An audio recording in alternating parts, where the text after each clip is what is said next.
Good day mga ka-sounds, kumusta po kayong lahat? Welcome po sa ating channel. So, bumili ako ng light stand. Light stand po yung nakikita nyo dyan, napakahaba. Ano yan, mura lang yan. Nasa 2,220 lang ang bili ko niyan, kasama na shipping fee nun, no? So actually, bumili ako ng light stand kasi sa totoo lang mga ka-sounds, isa lang yung light stand ko, no? Actually, andun lang oh, yun yung light stand ko na luma, isa lang yan. So, naisipan kong bumili nito kasi napakamura, 2,220 lang. Compare sa physical store dito sa lugar namin, nasa mga 2,600 o 2,700 yung light stand. Ito sa Lazada, sa Shopee, 2,220 lang. So, naisip kong bumili na lang ng isa pa kasi mura lang para may kasamang kapares yung lumang light stand ko, no? So papakita ko sa inyo yung lumang light stand ko muna. Kunin natin.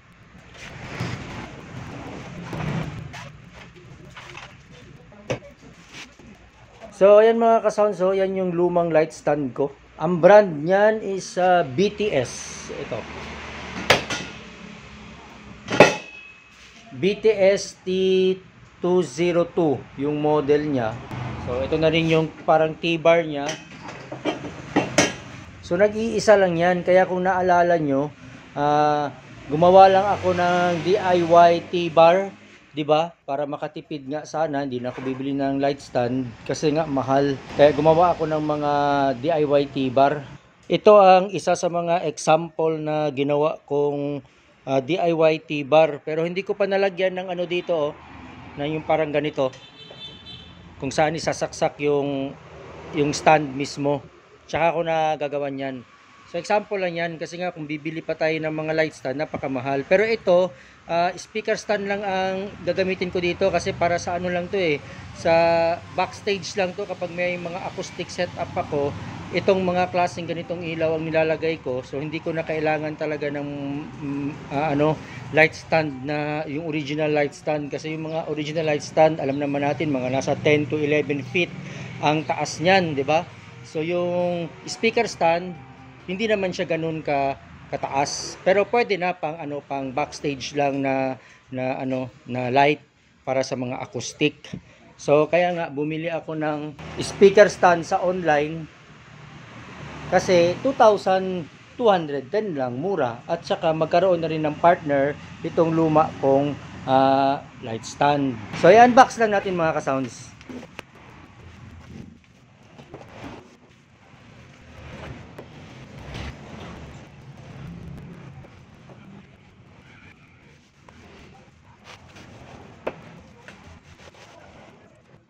So yan mga ka-sounds, no, na-unbox na natin. Ito yung mga niya, tornilyo niya para sa sa mga ilaw. Tapos ito yung light stand mismo, yan, no. Mukhang maganda naman.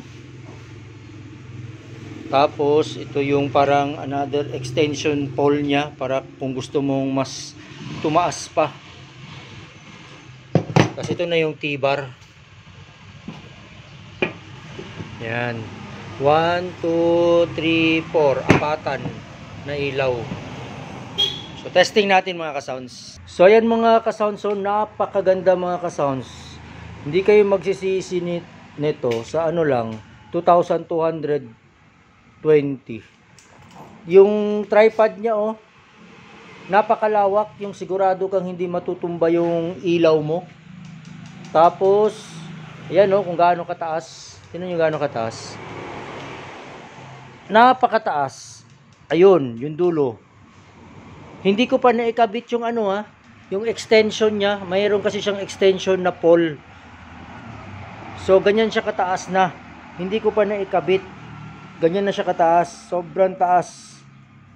Sukatin natin yan kung ilang yan.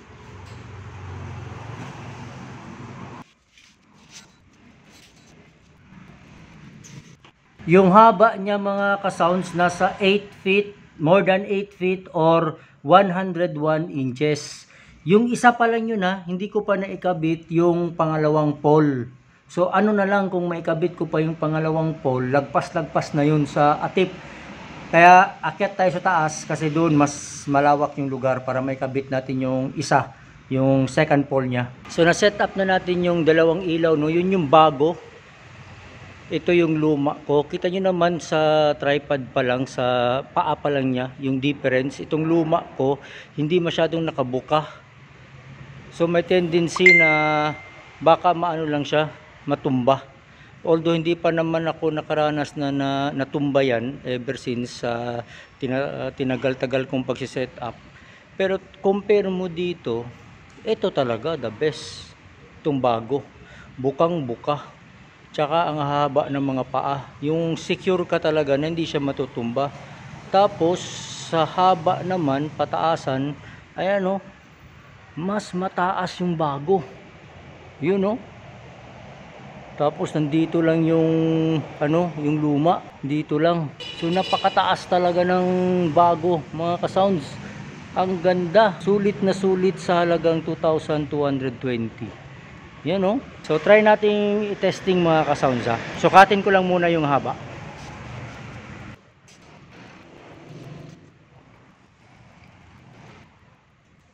Yung bagong stand mga ka-sounds, ang haba niya is more than 11 feet or exactly 134 inches. So 11 feet and 134 inches yung bagong light stand. Yung luma naman, sukatin natin.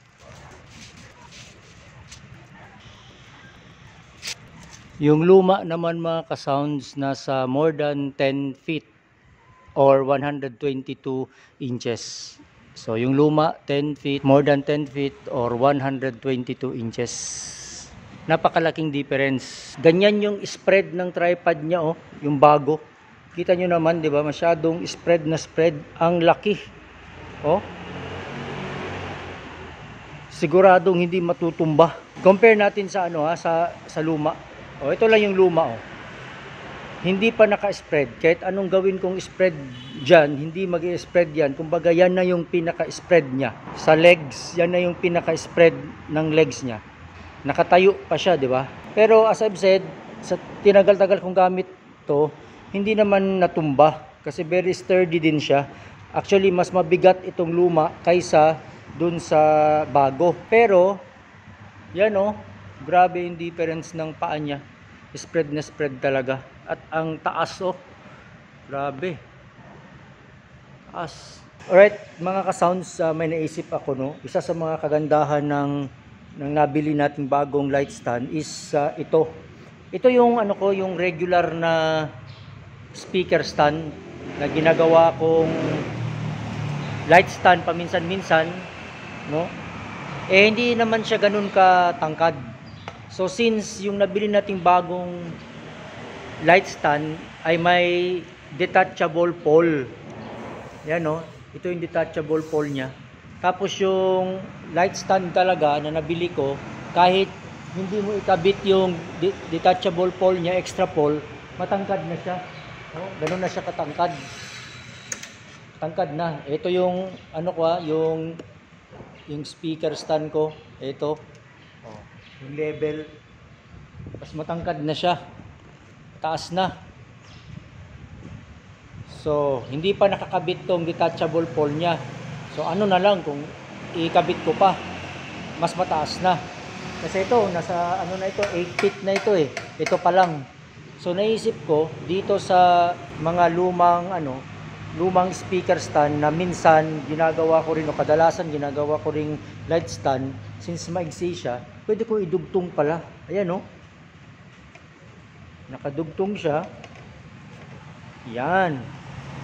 Tapos lock mo ng mahigpit. Yan. Ano na? Matibay na. Hindi na nagalaw. Ngayon, itataas mo na ito. Taas mo na siya. Yung speaker stand natin ha. Speaker stand to. Tapos, tingnan nyo. Magkasing tangkad lang sila ng speaker stand ngayon. Ito yung speaker ha. Speaker stand to. Ito yung light stand na nabili natin. Dinugtong ko na yung detachable na pole nitong light stand at kinabit ko dito sa aking mga speaker stand. So, tingnan nyo kung gaano katangkad naging. Ayun oh. halos parehas na sila. Although mas mataas lang to ng konti, naging mataas lang siya ng konti, pero konting-konti lang naman. So actually yan, pwede ko na gawing light stand.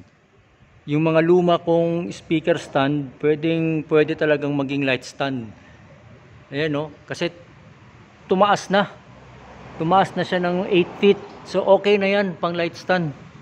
So parang 2 birds in 1 stone, di ba? Bumili ako nito sa halagang 2,220. Tanggalin ko lang yung ano niya, yung detachable pole pa niya kasi mataas naman siya, nasa 8 feet na. Ikabit ko ngayon dito sa isa kong lumang speaker stand. So naging magkasing taas sila. Plus yung luma ko pang light stand, ayun, halos parehas lang din, although mas mataas na yun. I-adjust na lang. So meron na tayong tatlong light stand na matataas. So ngayon, balak ko na lang bumili siguro ng isa pa nito para maging 4 lahat yung light stand, no? Kasi mura lang eh. 2,220 lang. Well, isa pa sa naisip kong idea, no, sa bagong light stand na ito is pwede ko siyang gawing speaker stand. Tingnan nyo mga ka-sounds ha. Ayan o. Ang gamit nating speaker dyan, yung pinakamabigat kong full range na Kevlar CLX12. Yan yung pinakamabigat ko na full range eh. Yung iba magaan na, mas magaan na dyan. So tinesting natin yung pinakamabigat ko and kita nyo naman, very stable. Tinesting kong igalaw-galaw yan kanina. Dahil nga sa napakalapad or napaka-spread nung paa ng tripod na ito. So secure na secure yung kahit speaker ang ilagay natin dyan. So ang advantage niyan mga ka-sounds is kapag outdoor ka or mga covered court, hindi mo na kailangan ng scaffolding para ilagay sa taas talaga yung speaker mo para marinig talaga ng maging malakas yung sounds. Kasi pag nasa taas yung speaker, nagdadagdag ito ng wide range eh. So ano siya, mas lumalakas, no? So ito, hindi mo na kailangan ng scaffolding.